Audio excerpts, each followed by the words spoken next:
So thank you so much for having me. I just want to double check. Everybody can hear me okay, right? Can I get a thumbs up from the audience? Awesome. Thank you. Ground rules very quickly. Please interrupt me. If you can't get my attention, just shout really loudly or raise your hand or wave around, but please interrupt me. What I'm going to present to you is really work in progress and science in progress. You're allowed to be skeptical. You're allowed to disagree. A lot of it's going to be very high level. That's the fun of it. But I hope by the end, you'll have some interesting new research ideas. You'll have some new thoughts on, what really matters when it comes to doing training. So let's go. So essentially, to give you the outline at a high level, I'm going to try to talk about 5 things. I know we only have an hour together, and I hope you'll interrupt me a lot. So we'll get to as many as we can. But I'll start with some motivation and, some results. Did it work? I hope it did. Otherwise, I wouldn't be here talking to you. How we think about the science and why this is actually an interesting set of problems to work on. And then we should really ask the question, is this science? Is what I'm going to tell you about science, or is this just, an industry person coming and telling you about some cool project they worked on that's really engineering? And I do want to save some time at the end if folks want to chat about kind of the business perspective here or the startup perspective. I know that's interesting. I know it's something I never got to learn about in school. So, to the extent that people are interested in that question, it's also a conversation that I'm happy to have. And the last thing that I believe I'm legally obligated to say is that Mosaic is hiring interns and full-timers in both research and engineering roles. I'm legally obligated to say that. I'd get in trouble if I didn't, so you're welcome. Okay, so let's go ahead and get started. Hire someone from the class, am I gonna get like something like a commission or something? I can work something out. I'll talk to the leadership of the company and see if we can work something out. So let's chat. But we have lots of opportunities. Happy to chat about that offline. My email is jonathan@mosaicml.com. It's really easy, so you know how to be in touch if you want to. Okay, so I'm going to start with a chart, and this is the chart that basically starts like half the machine learning talks these days. I'm guessing that if you haven't already, you'll see this chart like 5 times or something like it during all the presentations in this class. This is a chart that some folks put together in a paper called The 3 Eras of Machine Learning. And what it shows is essentially the compute cost in terms of flops by the publication date when a bunch of important papers came out, a lot of papers that set what were then state-of-the-art results. And this is on log axes. And so you can look and kind of fit this and see that essentially the conclusion the authors come to is that the cost of training state-of-the-art neural networks and whatever the current state-of-the-art is increasing by about 400% per year. And to put this in context, and keep in mind, this is the state of the art. Not everyone is using the state of the art. In fact, no one is using the state of the art, to be completely fair. How many of you have trained GPT-3 from scratch? Raise your hand if you have. That's what I thought. So, take this for what you will. We take this with a grain of salt, but it's a key problem. I think cost is becoming a big issue for anyone, industry, or especially for us academic researchers who want to be able to keep up and work on interesting problems in this space. And to give that 400% number some perspective, Moore's law at its peak was giving us about, 200% every 18 months, which I think comes down to about 60% per year or something like that. Something along the, or 160% per year, something along those lines. So, we're way outpacing whatever Moore's law had given us back then, let alone what it's giving us now. The other question I usually get asked when I start talking about training costs is, does anyone care about training costs? After all, all we're doing is inference, right? Like Google trains one giant model and they serve it to a bajillion people. And so nobody cares about training anyway. That doesn't seem to be true. Finding real industry hard numbers on training is actually pretty difficult. This is the one place where I've really seen some good numbers to work with. But the claim here, and this is a paper that's intended to be wildly optimistic about Google's energy use for machine learning. It was part of the little Timnit Gebru situation at Google a couple years ago, but that's a whole other conversation, was that, across the 3 years that they looked at, and they looked across a pretty wide variety of machine learning workloads at Google, about 3/5 of the energy usage was for inference and 2/5 was for training. I find those numbers to be actually pretty interesting. It's higher on the training side than I would have expected. Keeping in mind that training accelerators tend to be more expensive per dollar than inference accelerators. And this gives us a good bet that perhaps, at least according to these numbers, training and inference might cost about equal amounts at Google. So whether Google is representative is a whole other can of worms, but enough people have come to me in this capacity saying, hey, you said you could reduce training costs, training is too expensive, that it does seem to be a bit of a problem. Okay, so let's get to the meat of the real research question that I'm concerned about. In the days of Moore's law, which was quite frankly, the glory days of Moore's law were early in my life or before I was born, probably before many of the people in this class were born, to be fair, the 1980s. The old phrase that I heard people say was that Intel gives and Bill Gates takes away. That is to say, our processors were getting twice as fast every 18 months, and our software was getting more demanding by about 2x every 18 months. And we were in this really happy position where costs were basically in check from the 80s until the 2000s. What it cost you inflation adjusted to get a processor was about the same. And the amount you could do with it increased dramatically in terms of both software and in terms of the actual processing capabilities. And we'd love to be in that happy place in deep learning. We'd love to be in a very happy place where, our costs of actually training the state-of-the-art models are decreasing so quickly that it balances out the increases in our ambitions. We're not there. We're nowhere near it. We would need to somehow decrease costs by 400% per year to counteract this trend. Okay, so I'm at a startup, and suppose I gave you some large amount of money from some venture capitalists and said, go solve this problem. Go find a way to keep costs in check. What are you going to do with that money? And the first thing you might do is you might build a chip. You might build a neural network specific accelerator. And you, me, and our million friends in industry have all had that great idea. And there are a ton of really exciting accelerators out there. Now, one thing to say about accelerators is you're really relying on two things here. One is better accelerators, one is Moore's law. And these numbers come from my CEO, who's a hardware architecture guy. He spent a lot of time at Intel and designed one of the first, modern neural network accelerators. And he says that it'll get you about 50% of this 400% that you need to get to. And if you want some numbers here, here are some numbers that I calculated. These are based on, real numbers that I've seen online. These were numbers, the A100 numbers are before the price increases, and these are based on the reported gigaflops per second, I believe at floating point 16 for the H100 versus the A100, but we're basically looking at a 16% increase in performance per dollar per year from A100 to H100, if that gives you some context. So we're being even a little more generous by saying 50%. Okay. The next thing you might do is say, what if we pick the right operations to run these neural networks on the actual chip? Raise your hand if you've heard of this thing called flash attention. Has anyone heard of flash attention or seen that paper? If not, it's a cool paper to read, but some really smart folks at Stanford went through and figured out how to get the attention operation in transformer networks to run really efficiently given the cache hierarchies and caching behavior of A100s.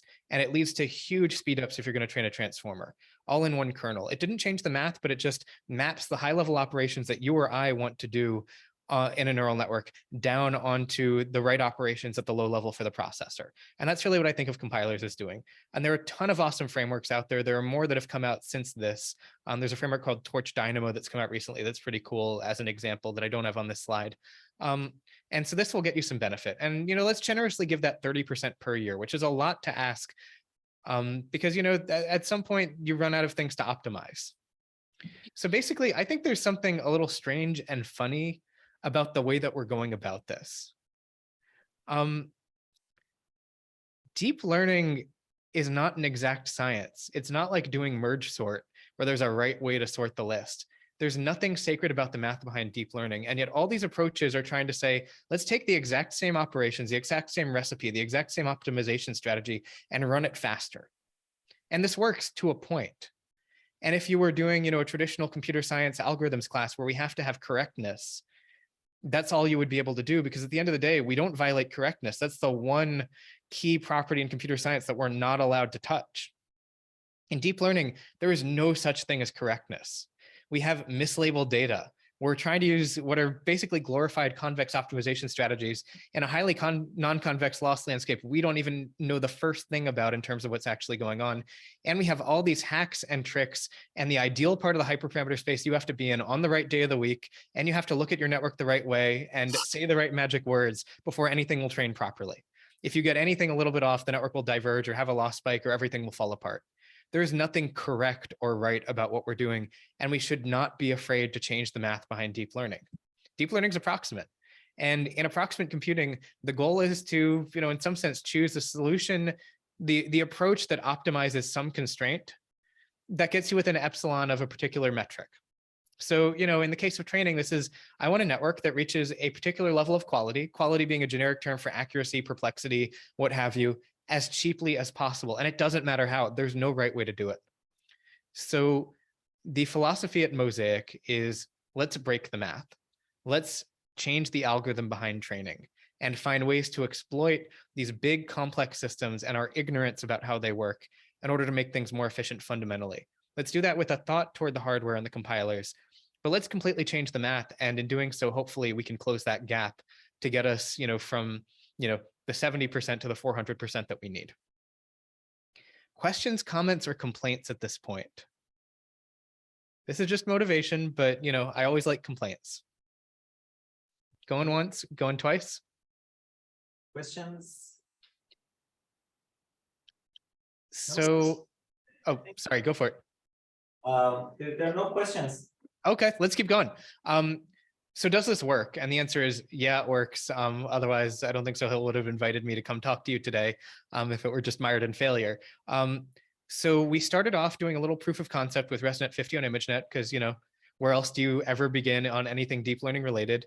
And over the course of about a year or so, with a relatively small research team, we got, what is basically a standard baseline, the NVIDIA benchmarks baseline from about 3.5 hours down to 25 minutes, while still getting to the same accuracy.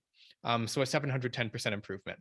1 year by about 5 researchers. It's not like we just gave this to random people. These are smart people, but this class is full of smart people. And I bet, if we had picked 5 random people from this class, you all would have done exactly the same. Here's the recipe. We had to change a lot of stuff about the model. And I'm showing you kind of the things that are bolded are the things we actually used. The things that are not bolded are a bunch of other things that we tried. There's now a list of probably a couple dozen more of these, and I need to update this slide. But you don't use everything. Coming up with the recipe is really hard. Finding a bunch of 10% improvements is not enough to get you to 710%. You have to find the right recipe that gets these to work together. But there are way better training recipes out there than what we traditionally do, both in the academic literature and in general. And my big point of jealousy here is I have a collaborator who wanted to do some lottery ticket experiments. You don't have to know about my dissertation for this to matter. But it involves training this ResNet 50 on ImageNet, between 30 and 50 times in sequence. An experiment I could never run during my PhD because of that 3 hours and 33-minute runtime, which was actually much longer because my code wasn't very good. With that 25-minute runtime, this person could run it overnight. This really matters for research, and this really matters for practice as well. And in terms of the approach, here's what my CEO had to say, just to give some context here, because I have to think a lot about, is the investment worth it? And what he said was, essentially, would you rather invest 200 million into a new hardware architecture and get maybe 2x, or less than 5 million and get 7x? And it was a lot less than 7 million. So there's some value to this approach. There's some low-hanging fruit here. And on BERT, same thing. And we haven't even officially released these numbers yet because we're still working on this and we think it can get better. DeepLab V3, this is an image segmentation task. This number actually, shoot, I updated it on the next slide. That number was out of date on the old slide. And for self-supervised vision and GPT, I'm actually going to refresh my slide. Our next iteration of our GPT-3 model should be out. Oh, it'll be out momentarily. But, we can train a GPT-3 quality model for about $500,000, which, I'm really proud of. And a lot of people would tell me it's more like 5 million or 10 million. It's not. And we expect to try to get that number. I'll set the goal now to about $100,000 by the end of the year. There's a lot of room here to push these numbers. Jonathan, okay. Yep, go for it. So in the recipe that you showed for ResNet 50 training, is it generalizable recipe, meaning that like if I, for instance, the easiest, if I take like ResNet 18 on ImageNet, would the same basically recipe apply? What about like transformers? What about other data sets like beyond ImageNet? So what if you want to train ResNet 50 on ObjectNet? So this is the big question. This is, if I had to give you the one question that the entire research team is preoccupied about, the meeting that I will have right after this call with my computer vision team, it is this question. And the answer is yes, but how far? So if you were to do this on ResNet 18, you'll have a pretty good time. You may have to change this around a little bit, but I'll talk more about, it's pretty predictable what you'd have to change around, and I can tell you why. If you were to try this on a different data set, so far, so good.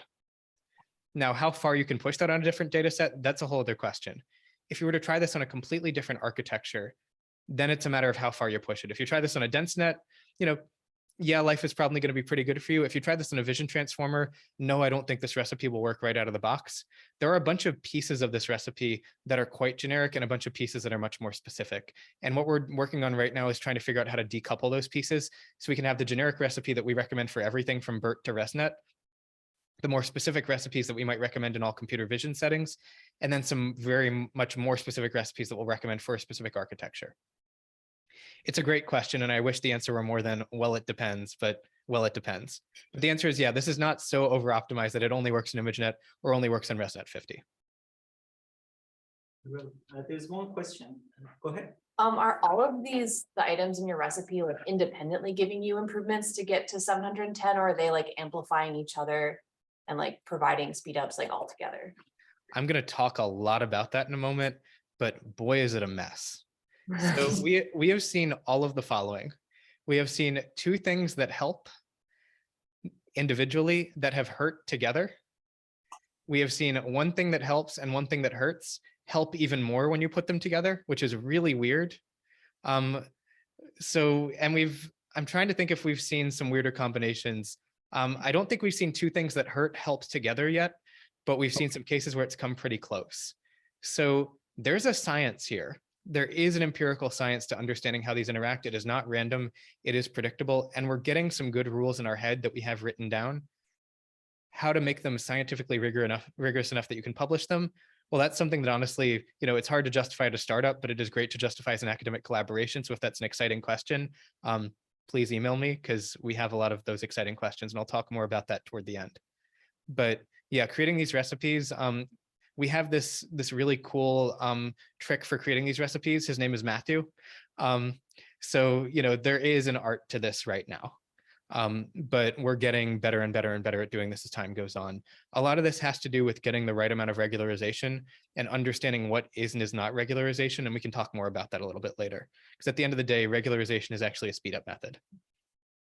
If you were forced to only pick one, which one would you choose? Exponential moving average, no question. That has been so far, and this is something that we will do in our product. Exponential moving average has been the most generically helpful thing. It has led to improvements more or less across the board. It's been helpful in vision pretty much everywhere. It's been either a little bit helpful or not unhelpful in NLP. If I had to only pick one, if you made me pick a second one, sharpness aware minimization. Sharpness aware minimization, which, okay, good, I do have it on here, has also been broadly helpful, but it does come with some caveats. Don't use it on your GPT model. Do use it on your BERT. Why? Let's have a conversation about that. That's something we can come back to later. There's some weird stuff that happens when you mix these methods with different training regimes. There's one more question. Go ahead. Yep, go for it. So you mentioned that this is not over optimized in this example. So in general, still a little bit really well, but just wondering if somebody didn't want to use this specific algorithm for this specific data set, how much further could you push the envelope? So the recipe I'm showing you is basically as far as we could push it on here, but it does still have some generalizability. If you told me you needed something a little more generic, that's when I'd start to back off. But this is essentially as far as we've pushed it. And I'll show you a broader chart in just a moment of, basically, we don't think of this as one number. We think of this as a trade-off curve. But this recipe right here will get you, if you train basically indefinitely, this will get you at least the highest accuracy I know of on ResNet 50 on ImageNet of anything, at least that doesn't require you to pre-train on some other data set or do something self-supervised. And it will also get you, this kind of speed up as well, depending on how long you train for. One more question. One more question, and then we'll push into the science, because right now, all I've done is advertise without actually telling you anything scientific. So very good. Kiarash, go ahead. Yeah, one question, because you're trying like lots of different combinations. One thing I'm wondering is, in terms of the generalizability of the model, is it like, because you're trying a whole bunch of different combinations, are you seeing like similar, because are you seeing similar generalizability of the model from training accuracy to test accuracy, or like do any of these things? That's a great question. We're definitely seeing some situations where we're really beating up on our training accuracy to improve our test accuracy. That's, we're definitely seeing those kinds of scenarios. Regularization is definitely a big part of what's making these recipes successful. That may sound silly at first glance. How does regularization make something faster? We'll talk about that in just a moment because it's part of our evaluation framework. I want to push ahead just a little bit because I feel like we're not quite at the fun part yet, and I want to get to the fun part. So I want to talk science. So we're playing a game. I like to set up my scientific problems as games because it makes them feel fun instead of drudgery. And the goal is to reduce the time or money necessary to train a network. And I want to emphasize time or money. Speaking as someone who spent his whole PhD trying to optimize sparsity, it's kind of disappointing to me that at the end of the day, sparsity really doesn't help anyone in practice. And time and money are really unfair constraints. Not a lot of papers we try to pull from the literature really have any impact here. A lot of them will reduce flops. A lot of them will reduce number of training steps. But at the end of the day, if you reduce the number of training steps, in the case of sharpness aware minimization, if you reduce the number of training steps by say 30%, but you almost double the cost of training, that's not a speed up. That doesn't actually help people. It can be some productive science toward a speed up, but I feel like I'm being kept much more honest now than I was during my PhD. And when I'm back in academia in another year or so, I will be looking at my research differently in that respect. Okay, so that's our goal. And there are 3 rules. Rule number 1, you can't increase the cost of inference. You don't want to put your customer, your user, whoever it may be, in a position where they have to decide, well, I'm spending this much on training and this much on inference, so it's worth it to me to make training a little faster, but inference a little expensive. You don't want to give people a trade-off there. That's an easy recipe for people to slam the door in your face and say, no, I don't want to pay for this. It's too much risk. Rule number 2, the hardware platform and the software stack, like, whether you're using CUDA or whether you're using an A100, that's fixed. It's not a fair speed up to say, well, I bought another A100, therefore it's faster. That's cheating. It's really kind of defeating the purpose here. It is true that A100s are more cost effective than V100s. I'm not so sure that H100s will be more cost effective than A100s, but that's another conversation we can get to later. But the hardware platform, the software stack have to be fixed. Rule number 3, and this doesn't need to be said, but it has to be said, you have to optimize your baselines. I've spent so much time with my team going through a paper, trying to re-implement it, trying to understand whether it actually works, and realizing they didn't really optimize their baselines. And as soon as we did, whatever speed up or whatever benefit they promised in a published paper went away. We've seen this over and over and over again. We don't like to call people out. It's not nice. People did their best, but do better. Optimize your baselines. If you want to get a paper published, fine, don't optimize your baselines and fool the researchers. If you want to have impact on the world, optimize your baselines. Okay. Are we happy with this so far? These are our only 3 rules. So I want to give you a couple quick examples here, give you some substance for what we're really talking about. The first method I want to show you is selective backprop. This is really drop dead simple. You've got a neural network, you've got some images that you're going to run through your neural network, and you get some loss values. And on the backward pass, let's take the following hypothesis. And this may be a bad hypothesis, but we're doing empiricism, so we have to start with the hypothesis. The low loss examples, the network already knows them. And in fact, the gradients are going to be really small from those examples anyway. So let's drop them on the backward pass and then only backprop the high loss examples. Okay, we can do some back of the envelope math. Backpropagation is 2/3 the cost of training. So we cut off half the cost of backprop. So we save 1/3 the cost of training. And there's some papers out there you can read that say this is a speed up. Now, there's a problem here. Try to do this in PyTorch and actually get a speed up, and you'll find that you can't modify your activations halfway through training. If you forward prop it, you got to back prop it. AutoGrad won't let you do that, and then you have to rewrite AutoGrad, and then you're in a mess. So there's another strategy here. You do 2 forward passes, one to get the losses, and then after that you drop the examples. Then you have to do a second forward pass and a second backward pass. If you go through and do the math here, this will get you about a 12% speed up. Okay, but not great, especially because you're also going to lose some accuracy. So this ends up not really being worth it at the end of the day, given the real world constraints, something that again gets glossed over in a paper perhaps. But it also inspires a new novel solution. Here's what one of the researchers on my team thought up. What if you forward prop low resolution examples during that first forward pass? Remember, the goal of that forward pass is just to get an ordering over the losses of the examples. It's not to actually backprop. It can be approximate. You're going to get the wrong losses. Something's going to be incorrect here, but that doesn't matter as long as the ordering is approximately preserved. Then you can eliminate those examples and then go through and do the same process you did before. And given if you're doing these at half the resolution on both sides, that's 1/4 of the computation. It basically eliminates the overhead of that second forward or that extra forward pass. It's a cool novel research idea based on hypothesis that you can then evaluate.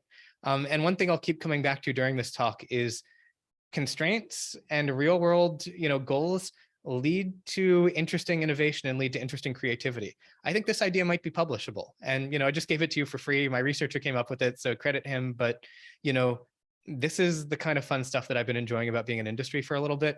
It's been a good, helpful constraint, and it's been clarifying. I'll talk about that ad nauseum toward the end of the talk. Okay, progressive resizing. Simple related. Oh, sorry, go for it. So I have one question regarding the implementation. When you say you use low resolution images, that you mean that your input size is smaller? Yeah, so you're downsampling your images early or you're downsampling your images during that first forward pass. Okay. And my second question is, if you drop any images during one pass of the training, and after that the network goes to some other part of the lost landscape, and where this approximation, these examples are not learned anymore. So what happens in those cases? So the nice thing about this is in doing multi-epoch training, and especially in doing, say 90 epoch training for ImageNet, you're probably not going to drop the same examples every time. When you see the examples the next time, if the network really forgot them, then they'll have high loss and they'll get picked back up again.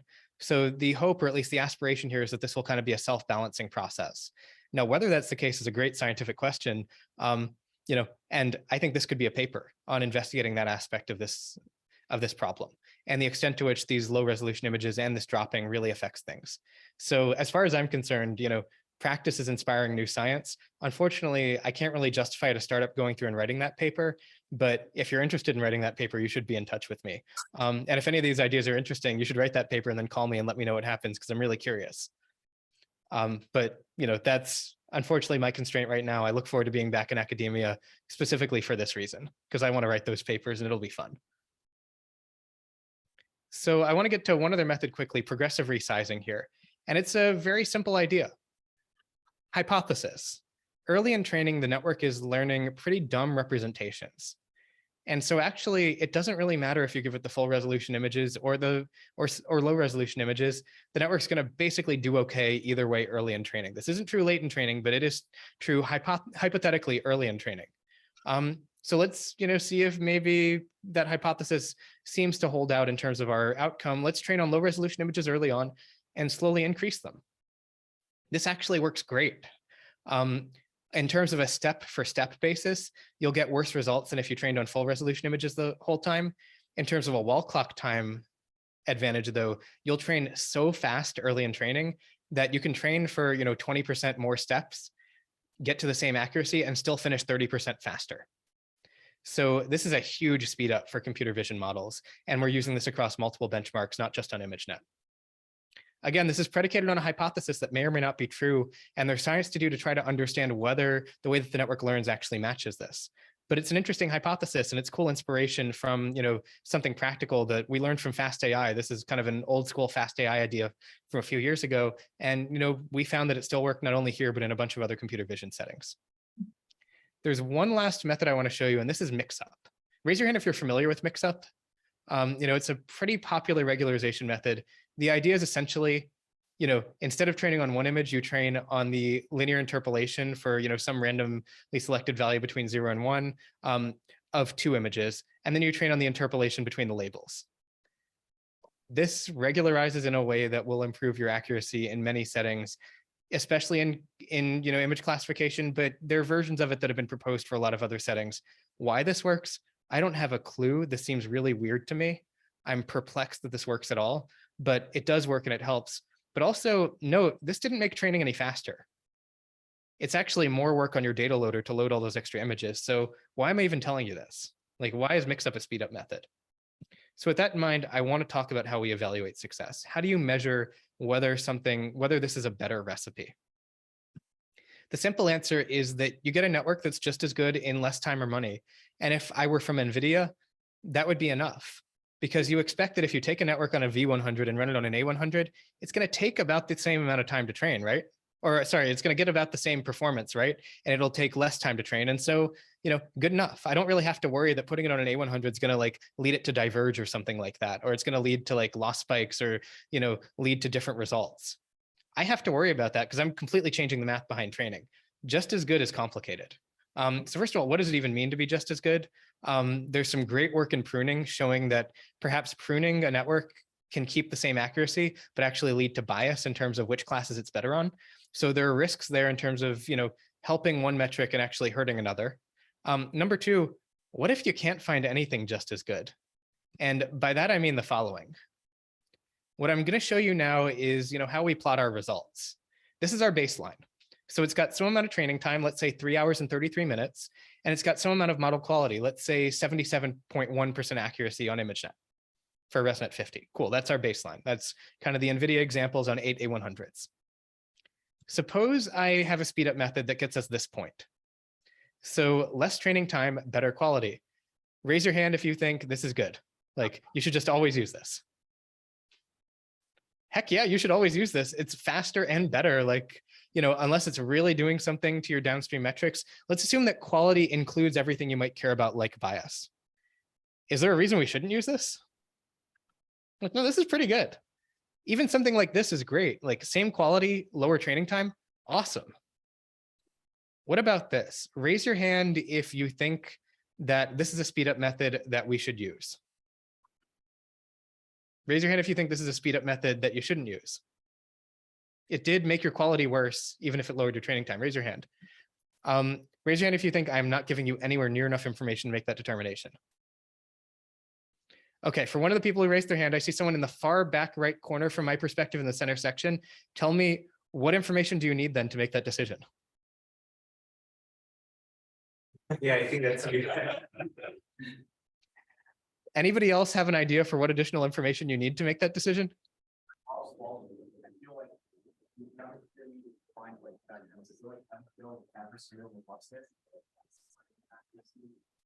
Sorry, Sahil, can you repeat that? It was kind of hard to hear. Also didn't hear the answer. Can you?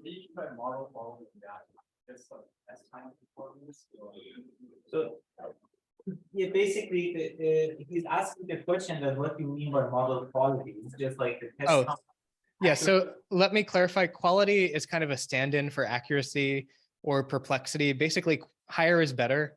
But given that we're working on so many different kinds of models, using accuracy is just, when you get to segmentation or object detection, there's no such thing as accuracy, really. So think of quality as the generic stand-in for whatever you cared about, for ImageNet accuracy, for example, here. And if you care about bias, let's say it also includes bias in some way where higher is better. Let's abstract that away for now. Okay, so anyone else can tell me, like, what more do you need to make the determination if that red point is worth it? Go ahead. I guess also, in what setting will the trained model be used? Tell me more. Tell me more. Yeah, so like if you have a model or like self-driving cars or something that will be deployed on the road and is considered like pedestrian safety, then you may want to spend more time training and have, not give up model quality. So that's exactly right. This is a trade-off. Who am I to tell you what the right trade-off is? Let me see. I think we've got something in the chat here. Test accuracy. Let's assume this is test accuracy. Let's assume, we're in the ideal setting. Training and test sets are drawn from the same distribution. Everything is good and easy. And we have a similar challenge. So, what you've just told me is maybe this is actually what you want for a self-driving car. Train a little longer, get better quality, maybe. But here's the way I think about this personally. This is not a fair question to ask you because you have no basis for comparison for this point. Let's go back to our baseline. It's a lie for me to tell you that this baseline is really one point. This baseline is a bunch of points. And let me be concrete here. I said this baseline was training for 90 epochs on ImageNet. Why 90 epochs? Can anyone tell me why we trained for 90 epochs on ImageNet? Someone take a guess or hazard a guess here? There is one answer. Mazda, go ahead. Sorry, Sohail, can you repeat that? Basically, he's saying you're dropping your learning rate a couple of times, and basically But why did I drop my learning rate? Why did I drop my learning rate then and not, after 1,000 epochs or after 5 epochs? There is another answer. Yes, go ahead. Can you repeat that? Basically saying maybe the first paper used 90. That's exactly right, because Kai Ming did it in 2015. That's why we trained for 90 epochs. If you look at ImageNet papers now, you'll often see people training for 300 or 600 epochs. Why are they doing that? Because they want to get better numbers than the last state of the art. There's no reason. There's absolutely no good reason. We could train for 45 epochs. We could train for 120 epochs. It doesn't matter. So really, your baseline is not one point. It's a trade-off curve.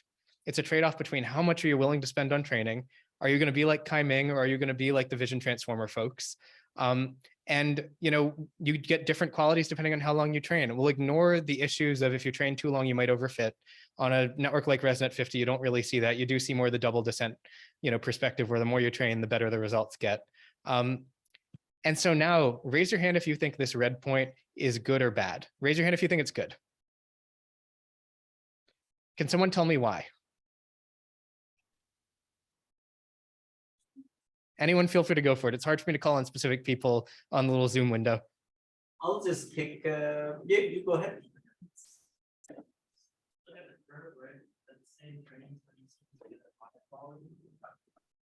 Yeah, it's a better trade-off. I was just able to get to a better trade-off. And it's a lie that I told you before that red point is just 1 point. It's actually also a trade-off curve, because I can vary the amount of time I train that as well. And so the numbers that I quoted you before were this point. Looking at, for the same quality, how much training time can I reduce myself by? And so that's how I get the 710% number. But it's just as easy for me to say, I'll train for the same amount of time and get better quality. That's how we got to 81% accuracy on ImageNet with ResNet 50. So this is the framework we use to evaluate things. It's all about a trade-off curve. And this is something that, if you've worked in the system space, is probably so drop dead obvious that you're bored out of your mind right now. And yet I read so many deep learning papers where you see one number comparing something that's really on a trade-off spectrum.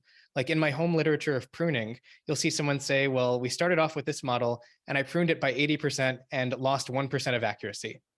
And my response these days is, well, that's not enough information. I need to see the whole curve and understand what the trade-off looks like. Maybe you picked the 1 point where your method actually looked okay. Maybe you just picked a random point and didn't show off your method very effectively. You need to think about these trade-off curves. It's not 1 point. Whether it's training time, or in the case of pruning, it's how much you prune. Those are two completely, that's a separate question, but we need to be rigorous about this kind of science. And, in business, it would be impossible for me to show you one number and convince a customer that they should use this. Any questions here before I move forward into one last thing and then talk about the fun parts? There are a couple of questions. Mazda, go ahead. So I have 2 questions. My first is, always look just pretty.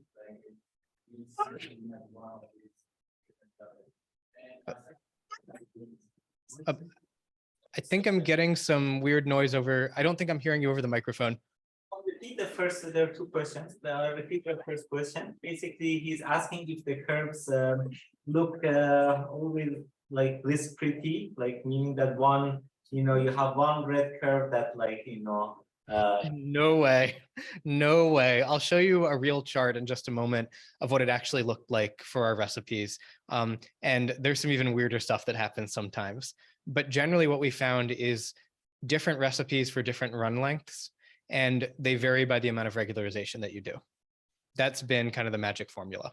And I'll show you an example of that in just a sec. What was the second question? Yes. The second question is, for research, it makes perfect sense that we iterate a lot, train many models. But what do you say to the industry guy that I train once and for why does it matter so much how much? So I'll give you 2 answers. One is I say, we'll do it and you use our recipe. So we'll amortize that cost. But the other is actually, we've spent a lot of time working on efficient strategies for getting a Pareto curve without, only doing one training run using cyclic learning rates. And I'll link you to a blog post toward the end of the talk over the Zoom chat, where our intern from last summer did a big write-up about this. He's got a workshop paper on it. But you can do the same work and compare these trade-off curves by having a cyclic learning rate that generates each of these points as you go. You'll lose a little bit of accuracy, but it preserves the ordering in such a way that you can still compare methods and then choose your final methods to work with. Is there one other question quickly before we move forward? Any other questions? There is one question. Yes, go ahead. So when we are comparing the models on red and black curve, should we consider the other hyperparameter setting into the picture? Because if we like after the model is trained with their given recipes, if we tune it on the validation set differently, aren't we overfitting to the validation set? Is that like a fair comparison? Shouldn't, yeah. So I think there are actually two questions there. One is, should we be tuning the hyperparameters on this new recipe? And the answer is, it depends. One is that it's just too darned expensive, so we don't do it. We try to keep the same hyperparameters. That's also probably part of what helps these recipes stay a little bit more generic. The other is that, it's totally fine to tune on your validation set, but at the end of the day, you have to measure on your test set. So you have to have some other holdout set at the end of the day. Here, we keep holdout validation sets in order to do that as we're building the recipes. But, if you were to also tune your hyperparameters, you'd have to do the same thing.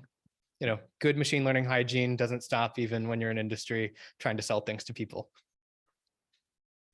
So I want to move forward into one more quick section, and then I want to get to really the big ideas and discussion questions here, because what I hope you'll take away from this presentation are really two things. One is, a scientific approach, because really at the end of the day, every good researcher has one or two scientific approaches that they use when they take on problems. And, in some sense, you're learning mine via this. And the other is a bunch of really interesting questions that you could walk away with today and start working on. So I want to make sure I leave you with that. The last thing I want to talk about here very briefly is composition. This question of how do you get methods to work well together? This is a nightmare. This is the hardest part of the whole darn thing. So in your ideal world, if you had two methods that look like this, you'd get the vector sum or the equivalent on a Pareto curve like this, and life would be good. This never happens. This never, ever happens. And I'm going to give you very quickly 4 things that go wrong, just as a high level. And there's, we're still building the science here. Some of these are kind of in order from most scientific to least scientific. But all these we're hoping to do better and better writing down as we have more methods and a bigger, pool to draw from as we make comparisons. The first is Amdel's law. And Amdel's law states that essentially, when you're optimizing a system, if a component takes up, let's say, 20% of the running time of that system, and you start optimizing that component, you can only reduce the overall running time by 20%, right? Because, the best thing you can do is, push that component to 0. And one kind of corollary of Amdel's law is if you keep optimizing the same part of a system, you're going to get diminishing returns. If you reduce the cost of backprop by 50% and then do it again, the second method is going to get you less speed up than the first method. That becomes important because we found that building a good recipe involves being balanced about how you attack the different sources of cost. We've had some great experiences early on where we tried 2 different methods, both of which reduced the cost of backprop, and both of which reduced accuracy a little bit. And they both worked great individually and provided better trade-offs. Together, they actually led to a worse trade-off because they both hurt accuracy, but the second method got you less than the first method did in terms of speed up. So we try to be balanced. We attack the forward pass and the backward pass. We attack the cost of each training step, and we attack the total number of steps. We love methods that actually reduce the total number of steps, but make each step more expensive, because that balances out something that, for example, makes each step cheaper. It kind of increases the percent going toward something so that you can decrease it and kind of exploit that again. So Amdel's law really kind of is sitting in the back of our heads every time that we build a recipe. The next part is the regularization budget. And there are kind of a couple of key things to take away with the regularization budget. This is a concept we talk about internally. It's a standard idea that really, if you over-regularize a model, bad things start to happen, and any given training run has a certain regularization budget. The longer your training run, the more you can benefit from regularization. One of the corollaries of this, though, is if you're going to regularize and you have a limited budget, choose the right regularization methods to give you the best speed up. And I'll give you one example here. There's a common regularization method in image classification called cutout.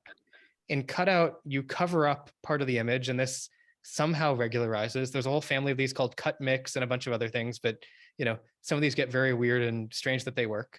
The problem here is that you don't actually get any speed up by covering up this part of the image, because at the end of the day, the convolutional kernels are not written to deal with these non-rectangular images. We invented this method called callout instead, which is really dumb. It just removes rows and columns instead. But it allows you to turn the image into this, which reduces your resolution and also gets you a little bit of speed up.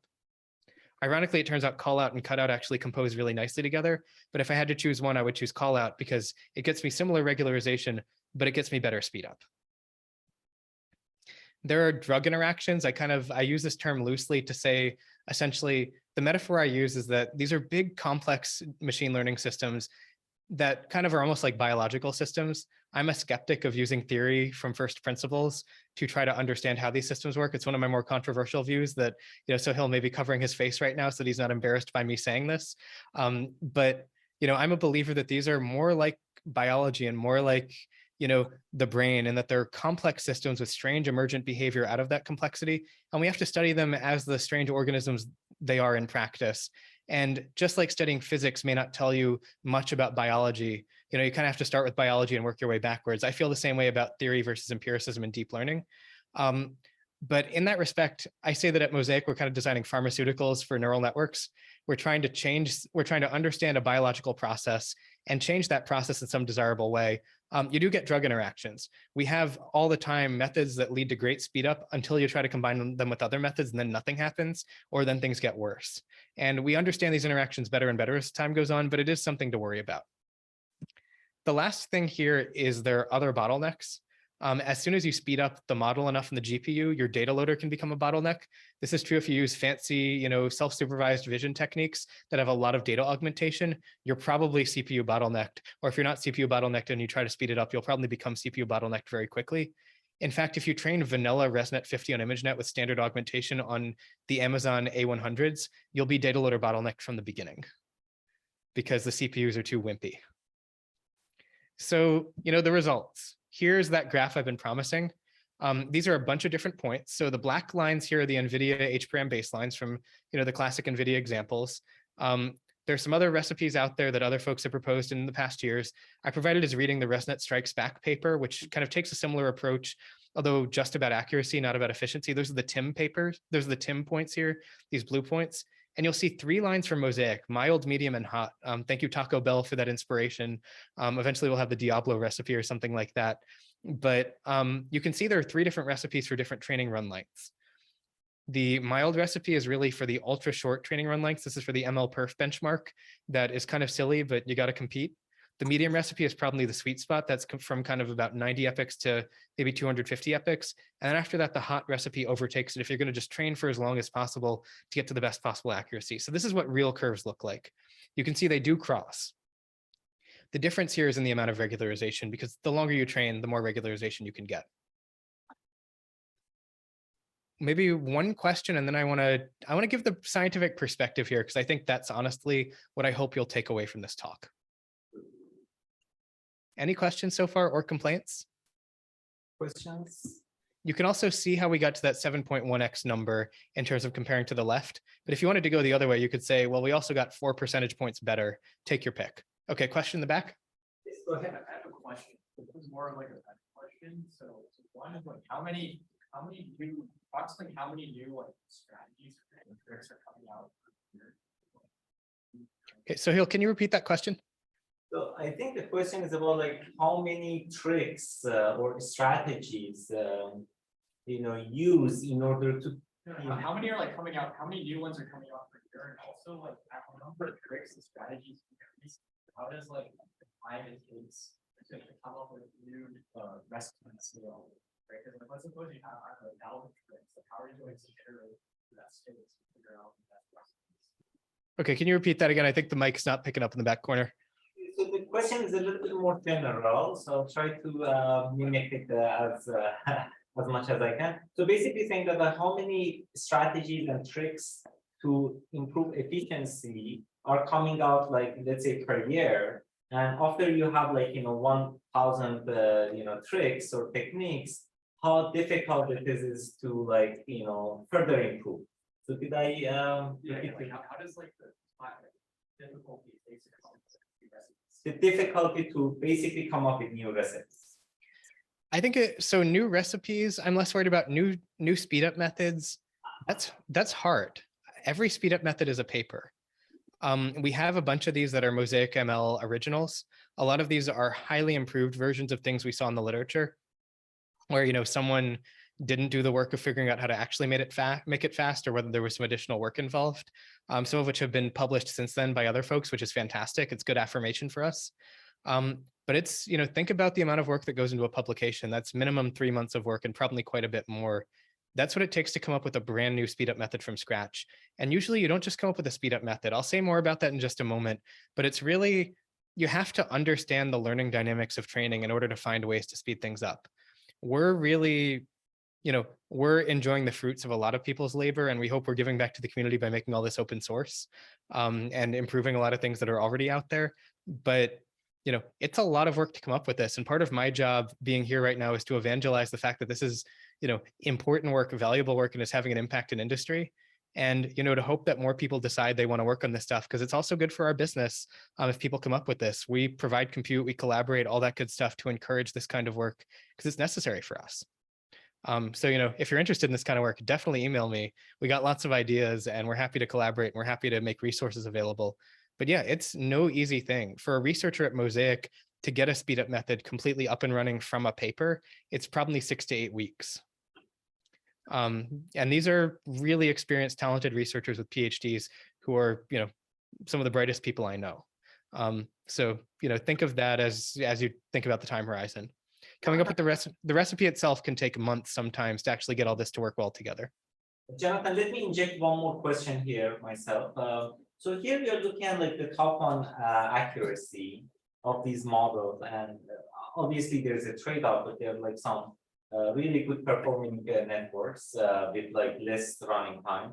So what happens if, for instance, I look at the performance of these networks, the way that you have trained them on some slightly different data sets? For example, take ObjectNet or take Focus. It's a new data set. We have like the objects in uncommon settings.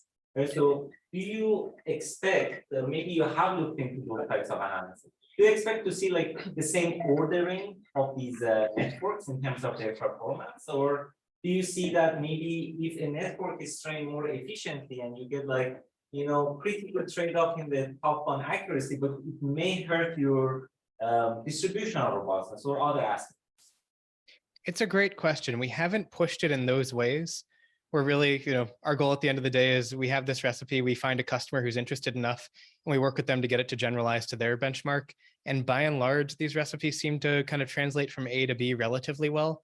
I think it's a great question. That's a paper. And if someone wants to write that paper, we're happy to help support them in doing that, to put this through kind of those sorts of paces. My intuition is actually that, I know I bring up the pruning and bias example as a cautionary tale.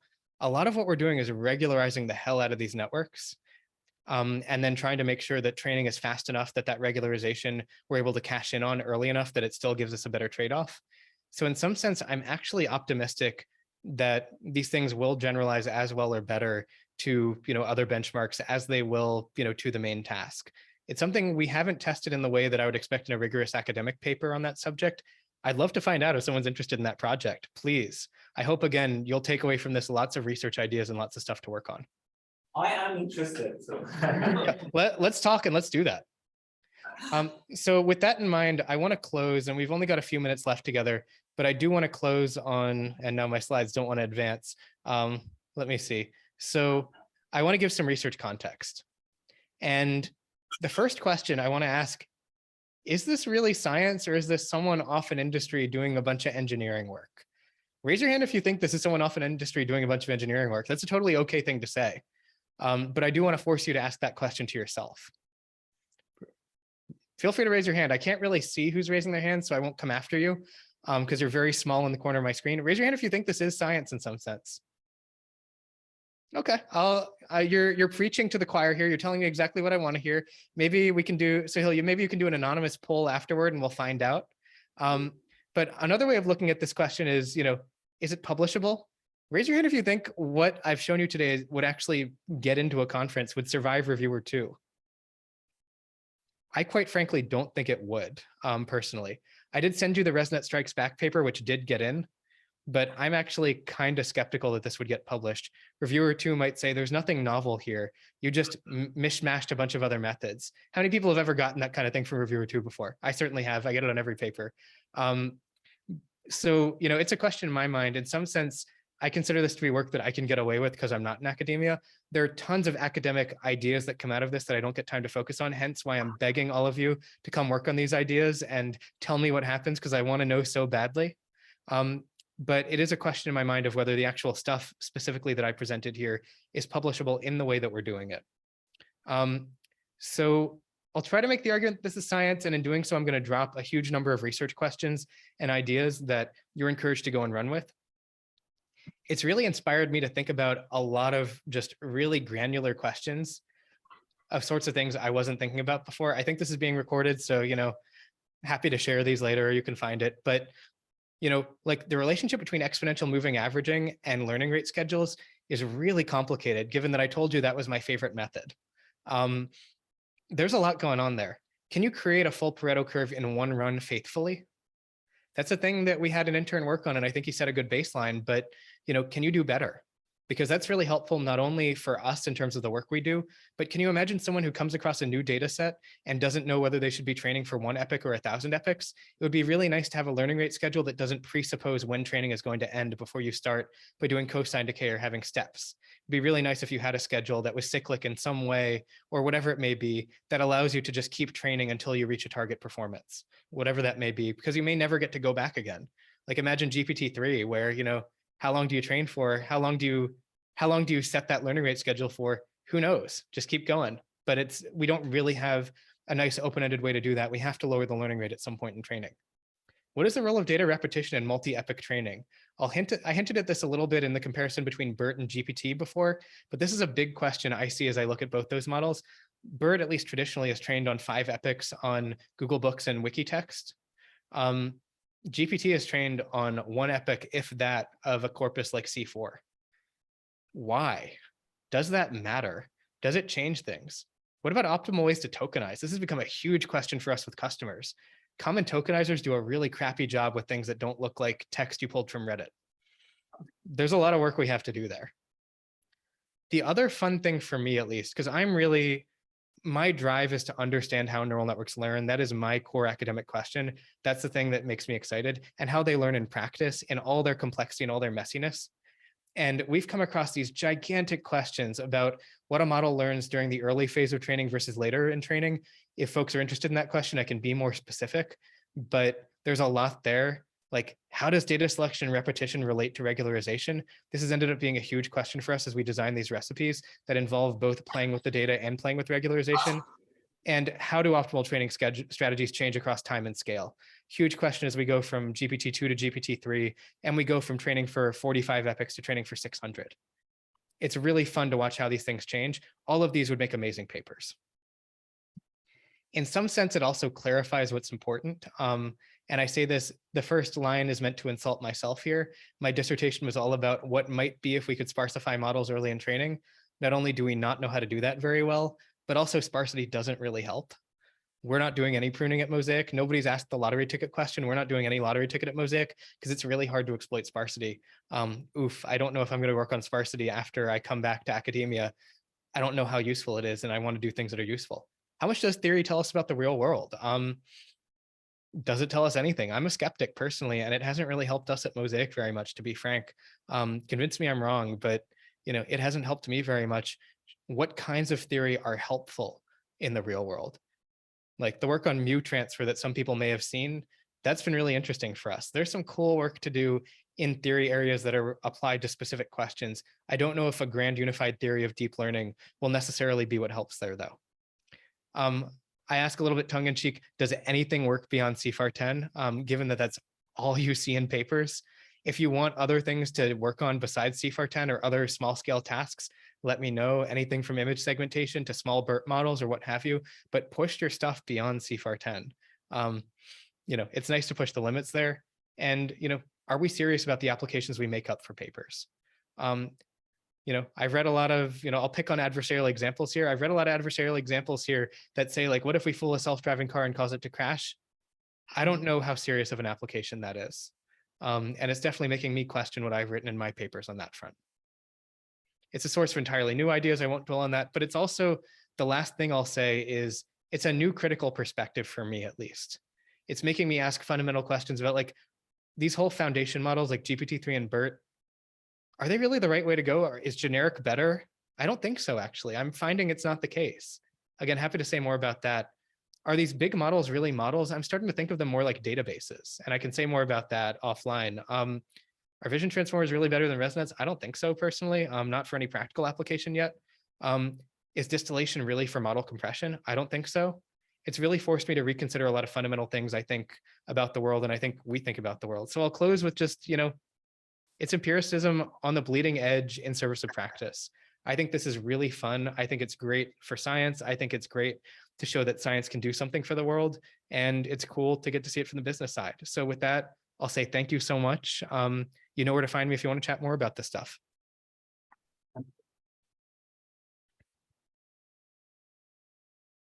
Have time for a few questions. Yeah, I'm happy to hang out and stick around. I'm cognizant that I think it was just an hour, but I'm happy to hang out. Okay, thanks, Jonathan. So let's take some questions. Yes, go ahead. So why do you do the example? Yeah, so you mentioned the example of the self-driving car and the adversarial example. Why do you think that's not? Can you repeat that question, Sohail? So the question is about what you said about self-driving cars and adversarial examples. Are you testing your adversarial examples on self-driving cars? No. Are you testing it on LiDAR? Are you there's a question of does the rubber meet the road, not to abuse the self-driving car metaphor. So I think we need to close that gap in practice if we really want to have clear motivations for our work. And I picked on adversarial examples.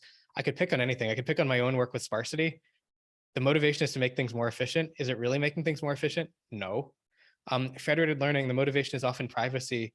Is it being used in practice for something, or do you have a clear enough application in mind that you can really make that connection tightly? Probably not for a lot of the papers that I see. And it's a hard thing for us to do, but I think it's something we should try harder to do. And at least for me, it's really making me question, what are the important things I want to work on when I'm back in academia next year? And I've picked on a bunch of things. I could pick on anything. You could probably name any topic in deep learning right now, and we can pick on that a little bit. Prompting, for example, could be really exciting, but we do need to, do a better job making sure we're not just playing around, having fun, and trying to motivate our papers. And I would challenge everybody here to try to make that connection stronger. It's unfair for me to pick on all these applications, but also it's a call to action and challenge for everybody here, including myself. Very good. Yes, go ahead. I'd love to hear more of your thoughts on, you were saying that task-specific models are better than generic foundation. I'm guessing that you probably trained way more models now on data. What is this about that?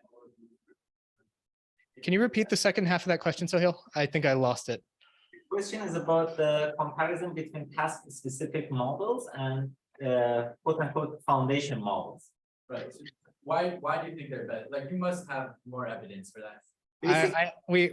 We have a lot of internal evidence for this. I'll make a couple of claims here. The goal behind a foundation model in some sense is to provide something generic that will pretty much work on everything. But at the end of the day, that's predicated on two assumptions. One is it's too expensive for anyone to possibly train that kind of model themselves. And two is that nobody has enough domain-specific data to train those kinds of models themselves. Two is completely wrong. I have yet to come across anyone in industry who's not swimming in huge amounts of unlabeled domain-specific data, universally. Maybe the people who aren't just aren't coming to me, but there's certainly enough people to have a healthy business off of that. And number one, in terms of cost, I don't think it's as expensive as people think. And my whole MO with this business is to drive down that cost by, 4x is kind of my stated goal from a really strong baseline, but very few folks in industry have what I would consider a really strong baseline. So in practice, it looks more like 10 or 20x when we actually interact with folks in the real world. And so if you imagine GPT-3 being 20x cheaper and you having enough data to train that model, would you rather have a model pre-trained on Reddit, or would you rather have a model pre-trained on your unlabeled data related to your task? Let's say for a medical application. I think it's pretty clear. The issue with foundation models is they try to be all things to all people. It's the same thing with BERT.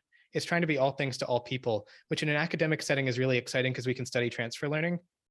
But in practice, if you have enough data to pre-train your own BERT on in-domain data, why do you want a generic model when you have a specific set of downstream tasks or even one specific downstream task in mind? So I'm kind of skeptical about the future of foundation models personally. Yeah, thank you. First of all, this is really fun. I'm also curious, what do you think about scaling that? Can you repeat that question as well? He's asking what do In you, particular, scaling data. scaling data, what do you think about scaling data?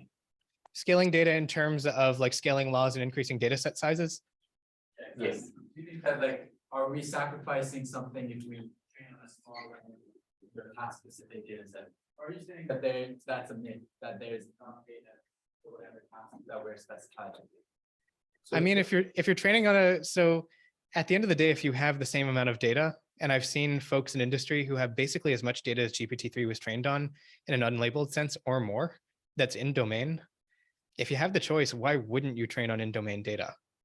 If that's what's coming from your downstream task, why wouldn't you train on specific data? And we're seeing the results where this does actually help quite a bit. So, as far as I'm concerned, if the choice is in-domain data or having to do transfer learning, you don't want to do transfer learning unless you have to, at least given the current state of transfer learning.